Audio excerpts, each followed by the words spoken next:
Tetapi tadi saya sependapat dengan Pak Kadimas terkait dengan ada proses yang harus dijalani dan ini dilakukan.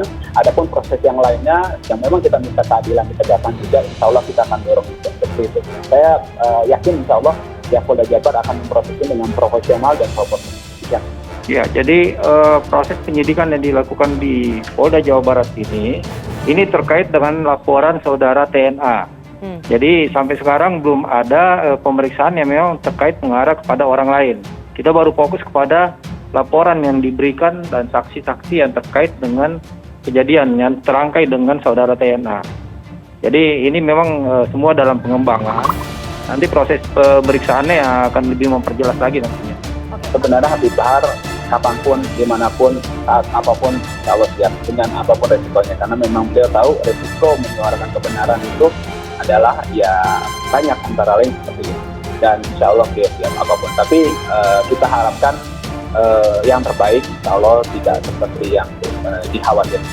Jadi penyidik dari Polda Jabar telah melayangkan surat panggilan kepada Bahar Smith dan langsung diterima oleh Bahar Smith itu panggilan untuk hari Senin tanggal 3 Januari 2022. Apa yang disampaikan oleh Habib Bahar bin Smith, klien kami, itu adalah bentuk kritik dan cinta terhadap Tentara Nasional Indonesia. Jadi tidak ada penyebaran kebencian di sana. Dan kepada para pengecut dan teroris aslinya, kami meminta kita semua menghargai proses hukumnya. Duh, pas di penjara Habib Bahar beneran ngamuk-ngamuk. Oh, ternyata nama Habib Bahar bin Smith terus-menerus diterpa kabar miring beberapa waktu belakangan ini sejak dirinya secara resmi ditahan Polda Jawa Barat atas kasus dugaan ujaran kebencian. Hal tersebut membuatnya menjadi salah satu pusat perhatian masyarakat lantaran beberapa bulan lalu dirinya justru baru saja dibebaskan dari masa hukuman. Kabar miring yang terbaru terkait Bahar muncul lewat unggahan video di kanal YouTube Pena Istana beberapa waktu lalu yang mengangkat narasi bahwa Bahar mengamuk di dalam selnya. Adapun narasi tersebut tercantum pada judul video yang berbunyi sebagai berikut. KPK berita hari ini, Bahar ngamuk di penjara terpaksa, polisi lakukan ini. Selain itu terdapat pula narasi serupa yang terdapat pada thumbnail video yang tertulis sebagai berikut.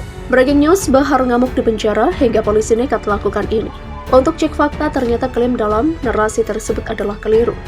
Faktanya dalam konten video tersebut sama sekali tidak ditemukan penjelasan sesuai klaim pada narasi yang diangkat yang menyebut bahwa Bahar mengamuk di penjara. Video tersebut hanya berisi penjelasan terkait pernyataan ex-Panglima TNI Jenderal Purnawirawan Gatot Nurmantio terkait TNI membantu Polri dalam menjaga keamanan. Konten video tersebut juga menjelaskan beberapa pernyataan dari sejumlah tokoh terkait keberadaan kasus dugaan ujaran kebencian yang menyeret nama Bahar bin Smith. Adapun sejauh ini tak ditemukan informasi valid baik dari pemberitaan media massa maupun sumber kredibel lainnya yang mendukung klaim dalam narasi tersebut. Maka dari itu dapat disimpulkan bahwa narasi yang mengklaim Bahar mengamuk di penjara adalah hoax, merujuk kepada 7 tipe mis dan disinformasi. Hoax ini tergolong ke dalam kategori misleading content atau konten yang menyesatkan, yakni menggunakan informasi yang sesat atau membingkai sebuah isu atau individu. Dalam hal ini pelaku menggunakan informasi sesat, yakni narasi yang mengklaim bahwa Habib Bahar bin Smith mengamuk di penjara guna membingkai isu Bahar yang kini sudah secara resmi ditahan akibat kasus dugaan ujaran kebencian yang tengah menerpanya. Helmi Felis desak Jokowi mundur. Kang Dede, kasihan nasibnya sampai 2024 akan terus meraung-raung seperti ini. Kayak orang gila. Komisaris Independen PT Pelni, Dede Budiarto alias Kang Dede, menanggapi pegiat media sosial Helmi Felis yang mendesak Presiden Joko Widodo alias Jokowi mundur dari jabatannya. Kang Dede menyindir bahwa Helmi Felis akan terus meraung-raung seperti ini hingga jabatan Presiden Jokowi selesai, yakni tahun 2024. Kasihan nasibnya sampai 2024 akan terus meraung-raung seperti ini. Kayak orang gila. Demikian kata Kang Dede pada Minggu 2 Januari 2022. Adapun dalam cuitan yang ditanggapi Kang Dede, Helmi Felis menyebut bahwa Indonesia akan makmur jika Presiden Jokowi mundur. Percaya nggak? Kalau percaya, ayo kita dorong Jokowi untuk mundur dari jabatannya. Demikian kata Helmi Felis. Ayo Jokowi, Indonesia sudah kacau balau. Mau tunggu apa lagi? Demikian sambungnya. Dalam cuitannya yang lain, Helmi Felis mengatakan bahwa masalah Indonesia terletak di Presiden Jokowi. Karena beliau memanjakan para penjahat negeri ini, terlebih pada para penjahat keuangan. Demikian katanya. Helmi Felis juga menilai bahwa Presiden Jokowi melupakan rakyat, utamanya rakyat kecil, dalam perumusan kebijakan. Jokowi melupakan rakyat, kebijakannya bukan untuk rakyat kecil, tapi justru untuk mereka yang berlimpah harta. Semua yang ia tampilkan hanyalah ilusi, demikian katanya. Dalam ceritanya yang lain lagi, Helmi Felis menjelaskan bahwa kepemimpinan Jokowi terbukti menghancurkan berbagai hal, mulai dari ekonomi hingga keharmonisan anak bangsa. Masalah Indonesia bukan Anies Baswedan karena Anies hanyalah gubernur Jakarta. Masalah Indonesia adalah Jokowi, demikian kata Helmi Felis. Kepemimpinan beliau terbukti menghancurkan ekonomi, persatuan, kedaulatan, keharmonisan anak bangsa. Jokowi presiden gagal dan harus mempertanggungjawabkannya. Demikian tandasnya. Bukan tokoh politik, inilah sosok A penjamin penangguhan penahanan Habib Bahar bin Smith. Tim kuasa hukum Habib Bahar bin Smith mengajukan surat penangguhan penahanan tidak lama setelah kliennya resmi ditahan, seusai ditetapkan sebagai tersangka atas kasus dugaan penyebaran berita bohong atau hoax di Polda Jawa Barat pada Senin 3 Januari. Kabid Humas Polda Jabar Kombes Ibrahim Tumpo memastikan pihaknya telah menerima surat pengajuan penangguhan penahanan Habib Bahar yang dilayangkan tim kuasa hukum tersangka penyebaran berita bohong tersebut. Ibrahim mengatakan surat pengajuan penangguhan penahanan Habib Bahar terdiri atas 2 rangkap. Surat itu berupa jaminan dari pengaju berinisial A dan surat dari tim kuasa hukum. Lantas, siapa sosok A yang menjadi penjamin penangguhan penahanan Habib Bahar? Kuasa hukum Habib Bahar bin Smith, Aziz Yanar, mengungkapkan A merupakan salah satu kerabat kliennya. Aziz menjelaskan sosok A juga turut mendampingi Habib Bahar saat diperiksa kurang lebih 11 jam di Mapolda Jawa Barat. Alumnus Universitas Pancasila itu juga membantah sosok yang menjadi penjamin Habib Bahar merupakan tokoh politik.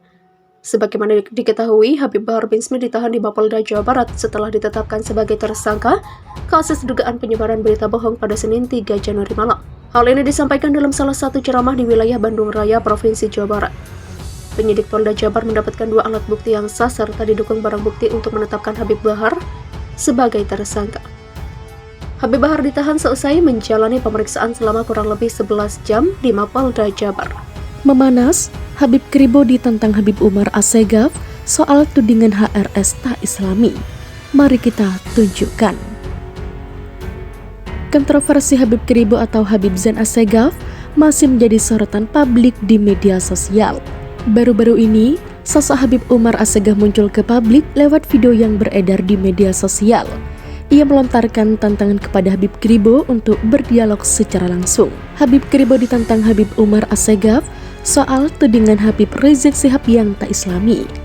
Dalam video yang sudah ditonton puluhan ribu viewers di berbagai platform media sosial, Habib Umar Assegaf menuntut Habib Kribo untuk memberi klarifikasi. Ia menantang Habib Kribo untuk berdialog langsung terkait pernyataan kontra terhadap HRS dan Habib Bahar yang sempat viral beberapa waktu lalu. Saya minta kepada antum untuk duduk bareng kepada kita. Mari kita tunjukkan antum yang tidak Islami atau Habibana Rizik bin Hussein bin Syihab yang tak Islami. Tegasnya, tak terima HRS dituding tidak Islami, Habib Umar Assegaf berbalik curiga jika Habib Kribo lah yang sebenarnya tak paham tentang agama. Seperti diketahui, Habib Kribo viral usai melontarkan pernyataan kontra terhadap Habib Bahar dan HRS. Pro kontra di kalangan publik pun semakin mencuat. Tak kalah tahu bahwa Habib Kribo pernah kedapatan berkumpul dengan Ade Armando CS, yang mana telah mendapatkan label buruk dari para simpatisan Habib Bahar dan HRS. Sosok Habib Kribo yang kontra Habib Bahar bin Smith masih jadi perbincangan hangat publik di media sosial. Usai melontarkan pernyataan kontra terhadap Habib Bahar, Habib Kribo banjir sorotan dan pro kontra publik. Beberapa fakta seputar Habib Kribo pun sedikit demi sedikit terkuak. Yang terbaru yakni, ia diduga mendukung Presiden RI Joko Widodo 3 periode. Dugaan itu mencuat usai Habib Kribo mengunggah spanduk bertuliskan Bara JP atau Barisan Relawan Jokowi Presiden. Dalam spanduk tertulis jelas Jokowi 2024 yang merujuk pada dukungan Jokowi 3 periode. Postingan yang dinaikkan Habib Kribo pada 1 Desember 2021 itu terpantau ramai ditanggapi oleh sejumlah warganet. Ada yang mendukung Habib Kribo soal Jokowi 3 periode, ada pula yang menentangnya secara halus di kolom komentar. Kalau boleh 3 periode sih, ya kita dukung, ujar akun @DodoOni Gifron.